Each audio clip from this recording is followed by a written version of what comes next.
Courage is standing up for what you believe in and never giving up. I think courage is doing what you feel is true in your heart. Maybe not necessarily the popular thing to do, or sometimes maybe even not truly what you want to do, but it's really what you feel is the correct thing to do. Courage is going beyond your call of action. Courage to me is summed up in one word: mother. Her love is unselfish, and she does everything in the world for those she loves. Courage is pursuing your dream, no matter how scared you are. Just after Japan bombed Pearl Harbor on December 7, 1941, President Roosevelt issued an executive order which resulted in the removal and internment of over 120,000 ethnic Japanese Americans in camps through the western United States. These Japanese Americans were forced to leave everything behind: their homes, businesses, belongings, friends, and the normality of their regular lives.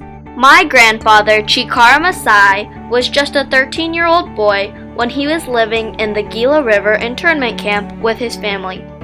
I asked what courage meant to him.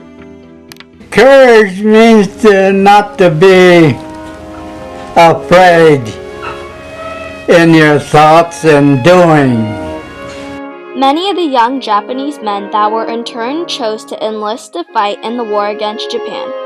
These Japanese American soldiers showed tremendous amounts of courage because they went to fight for a country that took everything away from them and put their families into internment camps. They fought with the Go for Broke motto, which is risk everything in an all-out effort to prove their patriotism to America. These Japanese American soldiers knew that they were stronger than what they faced and fought courageously no matter how scared they were.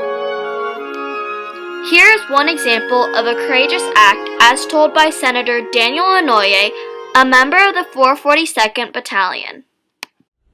So I said, let's keep on going, because that was the mission up there.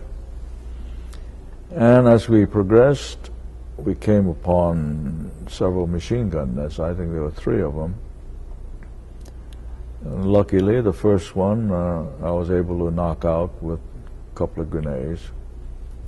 And then suddenly, a German stood up. That I remember. And he pointed a rifle at me, and I could see in the muzzle a grenade, one of those grenade launchers. And I thought, oh boy, he's going to fire at me and my whole body will explode. You know. He fired, and he, thank God, was a lousy shot. He hit my elbow. At that time, I had a grenade in my right hand, and I was about to throw that, and that's when I saw him, and he shot my elbow.